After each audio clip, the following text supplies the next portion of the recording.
Hello ಸ್ನೇಹಿತರೆ, welcome back to my channel. ನಾನು ಚೈತ್ರ. ಇವತ್ತು ಭಾನುವಾರ ಸ್ನೇಹಿತರೆ.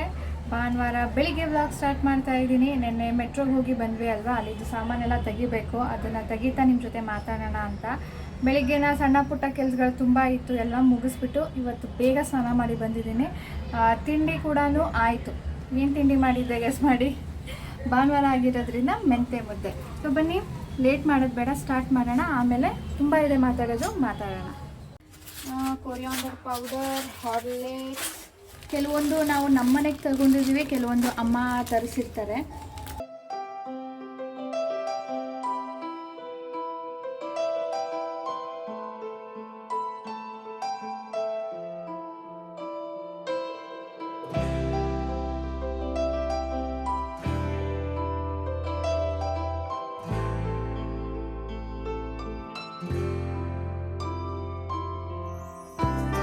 ಮಿಲೆಟ್ಸ್, ಲಿಟಲ್ ಮಿಲೆಟ್ಸ್, ಇದರಲ್ಲೂ ಕೂಡ ಇದು ಮತ್ತು ಇದು ಲಿಟಲ್ ಮಿಲೆಟ್ಸ್, ಇದು ಫಾಕ್ಸ್ ಟೇಲ್ ಮಿಲೆಟ್ಸ್. ನಾನು ಇದರಲ್ಲಿ ಪ್ರಿಫರ್ ಮಾಡೋದು ಪೊಂಗಲ್ ಮಾಡ್ತೀನಿ, ತುಂಬ ಟೇಸ್ಟಿಯಾಗಿರುತ್ತೆ.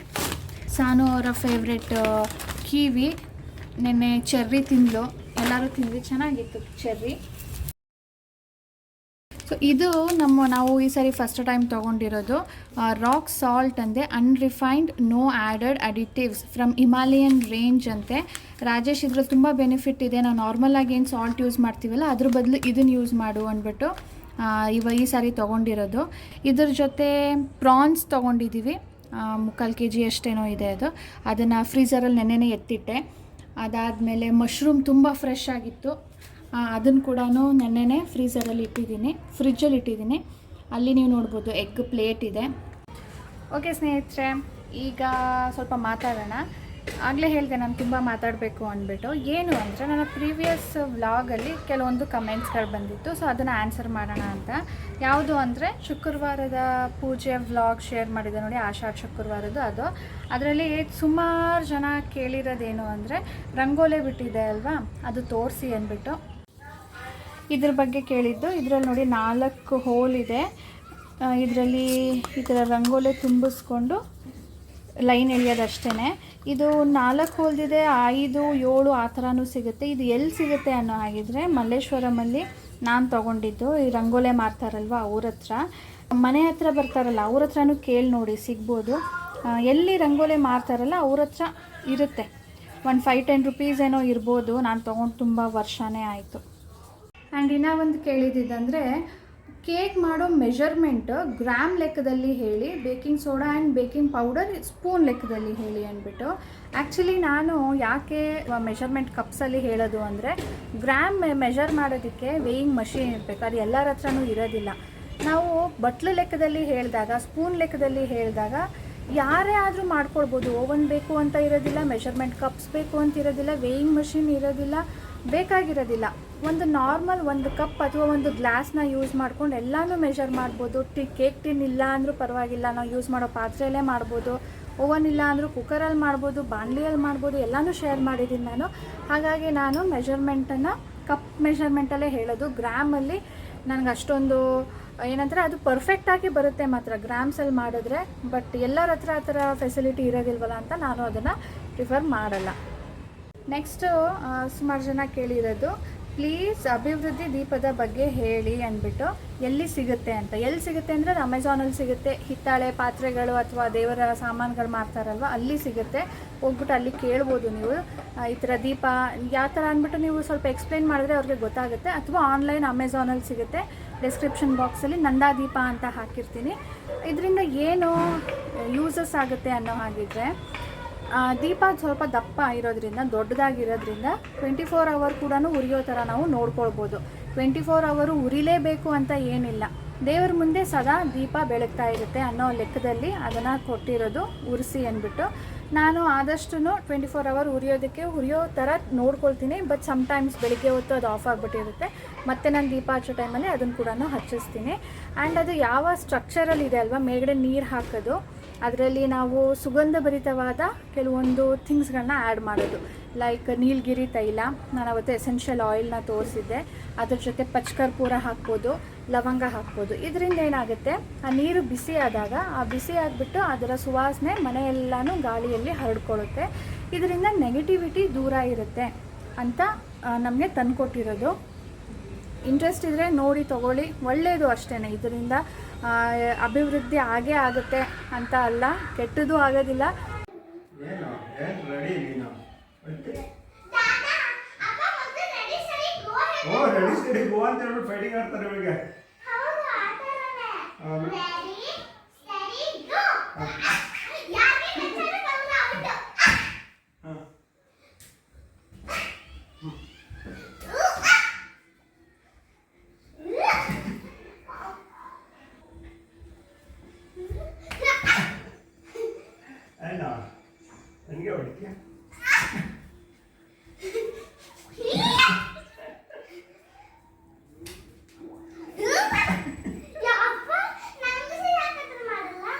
ಏನು ಹೌದಾ?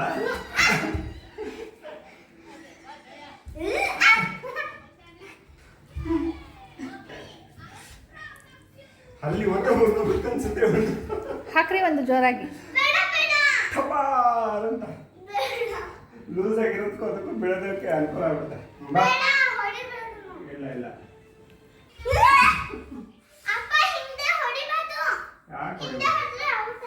ಆಯ್ತು, ನಾನು ನೋಡಿದೆ. ಅವಳು ಹೊಡಿಯಂಗಿಲ್ಲ, ನೀವು ಬರೀ ಪಿಲ್ಲೋ ಹೊಡಿಬೇಕು.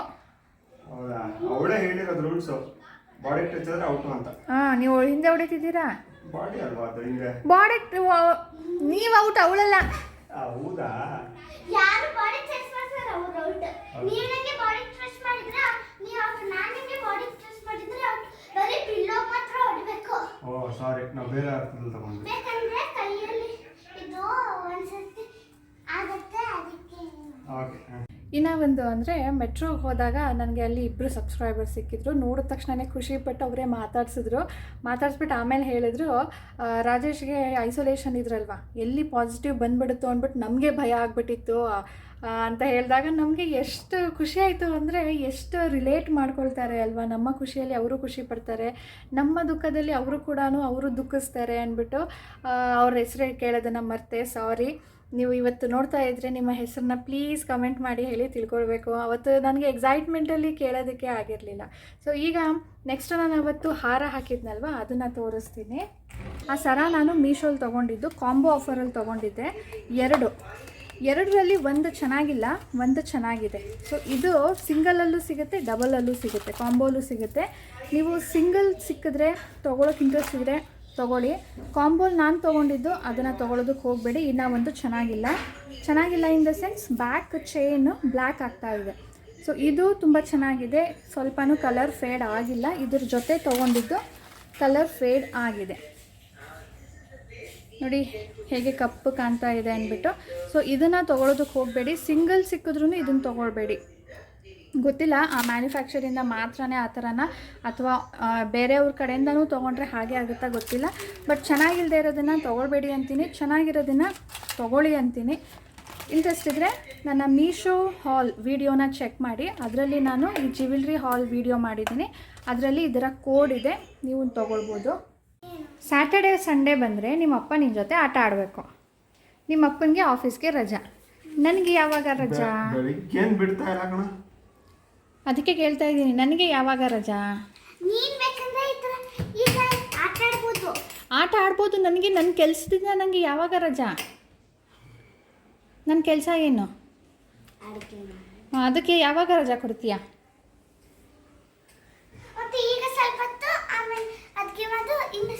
ಹಾಗಿದ್ರೆ ರಜಾ ಹೆಂಗಾಯ್ತು? ಅದು ರಜಾ ಅಂದರೆ ನಾನು ಇವತ್ತು ಅಡುಗೆ ಮಾಡಲ್ಲ. ಹೋಗ್ಲಿ ಹೇಳು, ನಂಗೆ ಯಾವಾಗ ರಜಾ?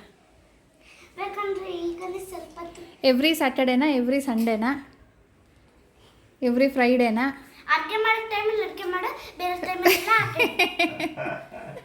ಅದಕ್ಕೆ ರಜಾ ಅನ್ನಲ್ವೇ ಸಾನು?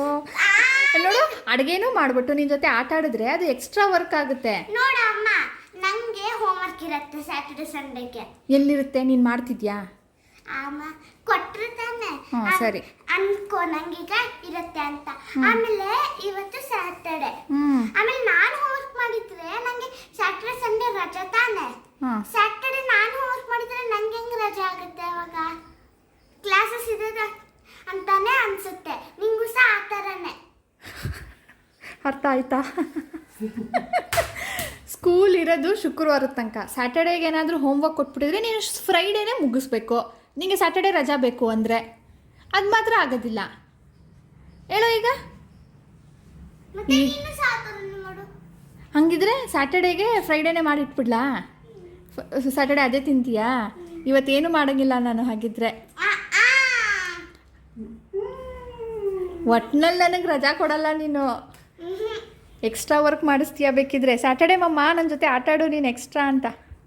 ಇಲ್ಲಿ ನೋಡ್ರಿ, ಅದೇನೋ ಟಾಟಾ ಶೋರೂಮ್ ಅಂತೆ, ಟಾಟಾ ಗಾಡಿ ಅಂತೆ, ಅವ್ರ ಅಪ್ಪ ಇಲ್ಲಿ ಡ್ರೈವರ್ನಂತೆ, ಏನೇನೋ ಮಾಡ್ತಾಳೆ. ನನಗೆ ಏನೂ ಅರ್ಥ ಆಗಲಿಲ್ಲ. ನಾನು ನನ್ನ ಪಾಡಿಗೆ ವೀಡಿಯೋ ಎಡಿಟ್ ಮಾಡ್ಕೊಂಡು ಕೂತಿದ್ದೆ. ಪ್ರೀವಿಯಸ್ ವ್ಲಾಗಿಂದನೂ ಒಂದು 2-3 ಜನ ನನಗೆ ನೀವು ಸಣ್ಣ ಆಗಿದ್ದೀರಾ, ಹೇಗೆ ಇಷ್ಟು ಬೇಗ ಸಣ್ಣ ಆದ್ರಿ, ಅವತ್ತೆಲ್ಲ ದಪ್ಪ ಅಂತ ಇದ್ರಿ ಅಂತ ಕೇಳ್ತಿದ್ರಿ. ನಾನು ಮೊದಲೇ ಹೇಳಿದ್ದೀನಿ, ಮೇ ಬಿ ನನ್ನ ಡ್ರೆಸ್ಸಿಂಗ್ ಚೇಂಜ್ ಆದಾಗ ಆ ಥರ ಕಾಣ್ಬೋದೇನೋ. ಆ್ಯಂಡ್ ಈಗ ಸ್ವಲ್ಪ ಸ್ವೀಟ್ಸ್ ತಿನ್ನೋದನ್ನು ಕಡಿಮೆ ಮಾಡಿದ್ದೀನಿ, ಆಯಿಲಿ ಫುಡ್ಸ್ ತಿನ್ನೋದನ್ನು ಕಡಿಮೆ ಮಾಡಿದ್ದೀನಿ. ಕಡಿಮೆ ಏನು ಸ್ಟಾಪೇ ಮಾಡಿಬಿಟ್ಟಿದ್ದೀನಿ. ಅದು ಮೊದಲು ಬಿಸ್ಕೆಟ್ ತಿಂತಾಯಿದ್ದೆ ಡೈಲಿ, ಅದನ್ನು ಕೂಡ ಸ್ಟಾಪ್ ಮಾಡಿದ್ದೀನಿ. ಅದ್ರ ಜೊತೆ ನಿಮ್ಗೊಂದು ವಿಡಿಯೋ ತೋರಿಸ್ತೀನಿ ನೋಡಿ. That may be the reason ಅಷ್ಟೇ. ಯಾಕಂದರೆ ನಾನು ಡೈಲಿ ಮಾಡೋದಿಲ್ಲ. ಸಾನು ಜೊತೆ ಅವಳಿಗೇನಾದರೂ ಬೋರ್ ಆಗ್ತಾಯಿದೆ ಅಂದಾಗ ಅವಳ ಜೊತೆ ಸ್ವಲ್ಪ ಫನ್ ಅಂದ್ಬಿಟ್ಟು ಮಾಡ್ತೀನಿ. ಅದು ಬಿಟ್ಟರೆ ಎಕ್ಸರ್ ಬೈಕ್ ಯೂಸ್ ಅದು ಡೈಲಿ ಇಲ್ಲ. ಯಾವಾಗ ನಾನೇನಾದರೂ ಸ್ವೀಟ್ ಜಾಸ್ತಿ ತಿಂದೀನಿ ಅಥವಾ ಆಯಿಲಿ ಫುಡ್ ತಿಂದಿದ್ದೀನಿ ಅನಿಸುತ್ತೋ ಅವತ್ತು ಮಾಡ್ತೀನಿ. ಅಥವಾ ನನಗೇನೆ ಯಾವುದಾದ್ರೂ ಒಂದು ಡ್ರೆಸ್ ಟೈಟ್ ಆಗಿಬಿಟ್ರೆ, ಅಯ್ಯೋ ನಾನು ಯಾಕೋ ವೆಯ್ಟ್ ಜಾಸ್ತಿ ಆಗಿಬಿಟ್ಟಿದ್ದೀನಿ, ಇನ್ನೂ ಕಡಿಮೆ ಆಗಿಲ್ಲ ಅಂದ್ಕೊಂಡು ಆವತ್ತು ಮಾಡ್ತೀನಿ. Just for fun. May be ಅದು ರೀಸನ್ ಇರ್ಬೋದು. ರೆಗ್ಯುಲರ್ ಇಲ್ಲ, ಬಟ್ ಸ್ಟಿಲ್ ಮಾಡ್ತಾಯಿದ್ದೀನಿ. ಇಷ್ಟು ದಿನ ನಾನು ಫಿಸಿಕಲ್ ಆ್ಯಕ್ಟಿವಿಟೀಸ್ ಏನೂ ಇರಲಿಲ್ಲ. ಸೊ ಇದನ್ನು ನಾನು ಇನ್ಕ್ಲೂಡ್ ಮಾಡ್ಕೊಂಡಿರೋದ್ರಿಂದ ಸ್ವಲ್ಪ ನಿಮಗೆ ಡಿಫ್ರೆನ್ಸ್ ಅನ್ನಿಸ್ತಾ ಇರ್ಬೋದು. ನೆಕ್ಸ್ಟ್ ಹೇಳಿರೋದು ಒಂದು 2 ಏನೋ ಹೇಳಿದ್ದಾರೆ, ಸಾನುಗೆ ಕೊಡುವಂಥ ಸರ್ಪ್ರೈಸಸ್ ಆ್ಯಂಡ್ ಗಿಫ್ಟ್ಸ್ ಬಗ್ಗೆ. ಸೊ ಇಬ್ಬರಿಗೂ ನಾನು ಇವತ್ತು ಒಂದು ಕ್ವೆಶನ್ ಕೇಳ್ತೀನಿ. ನೀವು ಹೇಳಿದ್ದೀರಾ, ಓಕೆ, ನೀವು ಯಾವ ಸರ್ಪ್ರೈಸ್ ಆ್ಯಂಡ್ ಯಾವ ಗಿಫ್ಟ್ ಬಗ್ಗೆ ಅಂತ ಹೇಳಿದ್ರೆ ಸ್ಪೆಸಿಫಿಕ್ಕಾಗಿ ನನಗೆ ಡೀಟೇಲಾಗಿ ಅದ್ರ ಮೇಲೆ ಮಾತಾಡೋದಕ್ಕೆ ಈಸಿ ಆಗುತ್ತೆ. ಇನ್ನು ಒಬ್ಬರು ಹೇಳಿದ್ದು, ನೀವು ಡೈಲಿ ವ್ಲಾಗ್ನ ಶೇರ್ ಮಾಡಬೇಡಿ, ಏನಾದರೂ ಸ್ಪೆಷಲ್ನ ಶೇರ್ ಮಾಡಿ, ಸ್ಪೆಷಲ್ ವೀಡಿಯೋಸ್ ಮಾಡಿ ಅಂದ್ಬಿಟ್ಟು. ಸ್ಪೆಷಲ್ ವೀಡಿಯೋಸ್ ಅಂದರೆ ಯಾವ ಥರ ಅಂತ ಪ್ಲೀಸ್ ತಿಳಿಸಿ. ಯಾಕಂದರೆ ನನಗೆ ಸ್ಪೆಷಲ್ ಅನಿಸೋದು ನಿಮಗೆ ಅದು ಆರ್ಡಿನರಿ ಅನ್ನಿಸ್ಬೋದು, ಅಥವಾ ನಿಮಗೆ ಅದು ಸ್ಪೆಷಲ್ ಅನಿಸೋದು ನನಗೆ ಅದು ಆರ್ಡಿನರಿ ಅಂತ ಅನ್ನಿಸ್ಬೋದು. ಆರ್ಡಿನರಿ ಅಂದರೆ ಏನು ಖಾಸಿಲ್ಲ ಅಂತ ಅನ್ನಿಸ್ಬೋದು. ಸೊ ಪ್ಲೀಸ್ ಸ್ಪೆಸಿಫಿಕ್ಕಾಗಿ ಹೇಳಿ ಎಂಥ ವೀಡಿಯೋಸ್ ನಿಮಗೆ ಬೇಕು ಅಂದ್ಬಿಟ್ಟು ನಾನು ಅದ್ರ ಬಗ್ಗೆ ಯೋಚನೆ ಮಾಡ್ತೀನಿ. ಸೊ ಇದರೊಂದಿಗೆ ಇವತ್ತಿನ ವೀಡಿಯೋ ಎಂಡ್ ಮಾಡ್ತೀನಿ ಸ್ನೇಹಿತರೆ. ಸಿಗೋಣ ಮುಂದಿನ ವೀಡಿಯೋಲಿ. ಕೆಲವೊಬ್ಬರು ನೋಟಿಫಿಕೇಷನ್ ಬರ್ತಾ ಇಲ್ಲ ಅಂತ ಇದ್ದರು, ಒಬ್ಬರು ತುಂಬಾ ಬೇಜಾರು ಮಾಡ್ಕೊಂಡಿದ್ರು. 10 ವೀಡಿಯೋಸ್ ನೋಡಿಲ್ಲ ಅಕ್ಕ ನಾನು, ನೋಟಿಫಿಕೇಷನ್ನೇ ಬಂದಿಲ್ಲ ಅಂದ್ಬಿಟ್ಟು. ಗೊತ್ತಿಲ್ಲ, ಒಂದು ಸಾರಿ ಸಬ್ಸ್ಕ್ರೈಬ್ ಮಾಡಿ, ಅನ್ಸಬ್ಸ್ಕ್ರೈಬ್ ಮಾಡಿ, ಮತ್ತು ಬೆಲ್ ಬಟನ್ ಇರುತ್ತಲ್ಲ ಅದ್ರ ಮೇಲೆ ಈ ಥರ ಲೈನ್ ಇದ್ದರೆ ನಿಮಗೆ ನೋಟಿಫಿಕೇಷನ್ ಬರೋದಿಲ್ಲ. ಸೊ ಅದನ್ನು ಕೂಡ ಕ್ಲಿಕ್ ಮಾಡಿ ರಿಂಗಿಂಗ್ ಮೋಡಲ್ಲಿ ಇಟ್ಕೊಳ್ಳಿ. ಸೊ ಪ್ಲೀಸ್ ಸಬ್ಸ್ಕ್ರೈಬ್ ಮಾಡಿ, ಬೆಲ್ ಬಟನ್ ಕ್ಲಿಕ್ ಮಾಡಿ ಆ್ಯಂಡ್ ಲೈಕ್ ಮಾಡಿ ತಿಳಿಸಿ. ಓಕೆ, ಇಷ್ಟ ಆಗಿದ್ರೆ ಪ್ಲೀಸ್ ಲೈಕ್ ಆ್ಯಂಡ್ ಶೇರ್. ಬಾಯ್ ಸ್ನೇಹಿತರೆ, ಸಿಗೋಣ ಮುಂದಿನ ವೀಡಿಯೋಲಿ.